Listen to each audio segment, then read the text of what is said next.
बहुत समय पहले की बात है। सपनों का वन नाम की एक बड़े जंगल में तरह तरह के जानवर रहते थे। इस जंगल में एक घोड़ा और एक चिड़िया गहरे दोस्त थे। दोनों हर वक्त साथ रहते, जंगल में दौड़ते फिरते और खुशी खुशी समय बिताते।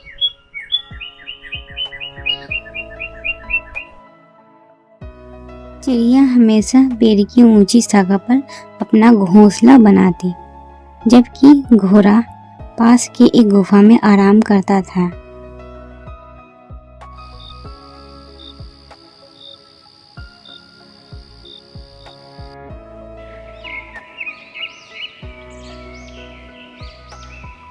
एक दिन जंगल में एक खतरनाक बाघ ने घोड़े को देखा।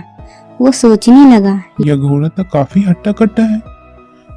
अगर इसे पकड़ सकूं तो कई दिनों तक मेरा पेट भर सकता है। बाघ ने तुरंत एक योजना बनाई।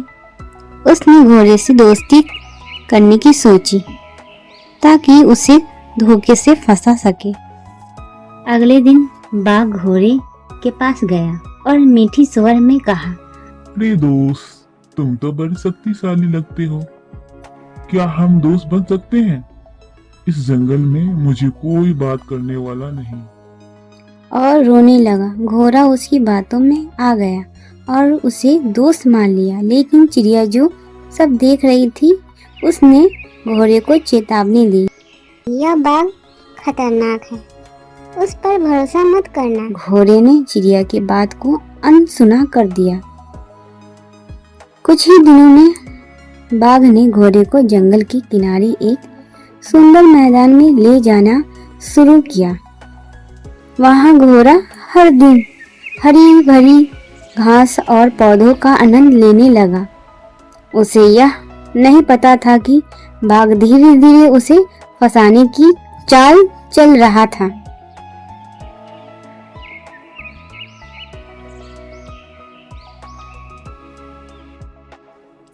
एक दिन जमीन के मालिक को यह पता चल गया कि कोई उसका फसल बर्बाद कर रहा है।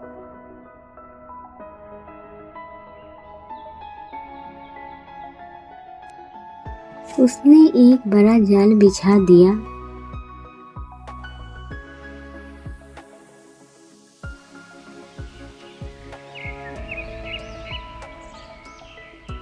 अगले दिन जब घोड़ा मैदान में खाने में मगन था तो वह जाल में फंस गया। बाघ जो हमेशा साथ रहता था, उसे इस हाल में छोड़कर वहां से भाग गया। घोड़ा मदद के लिए चिल्लाने लगा। तभी चिड़िया ने उसकी आवाज़ सुनी और तुरंत वहां पहुंची। चिड़िया ने घोड़े को डांटा, मैंने कहा था ना, उस बाघ पर भरोसा मत करना, लेकिन अब तुम्हें बचाने का तरीका सोचते हैं। चिड़िया ने एक योजना बनाई। उसने घोड़े को मरने का नाटक करने को कहा। जब मैदान का मालिक आया तो उसने देखा कि घोड़ा मरा पड़ा है। उसने जाल खोलकर उसे बाहर निकाला। जैसे ही जाल खुला, घोड़ा तेज दौड़कर वहां से भाग निकला। घोड़ा अपनी गलती पर पछताया और चिड़िया से माफी मांगी। दोनों ने मिलकर बाघ को सबक सिखाने की योजना बनाई। एक दिन घोड़ा और चिड़िया ने बाघ को झांसे में लिया और उसे उसी जाल की ओर ले गई। बाघ जाल में फंस गया। जब मैदान का मालिक आया तो उसने बाघ को पकड़कर जंगल से दूर ले जाकर कैद कर दिया। घोड़ा और चिड़िया ने राहत की सांस ली। उस दिन के बाद से उन्होंने हमेशा एक दूसरे का साथ दिया और किसी पर भी आंख बंद कर भरोसा न करने की कसम खाई। यह कहानी से यह सीख मिलती है कि सच्चे दोस्तों की बात माननी चाहिए और चालाक दुश्मनों से बचकर रहना चाहिए।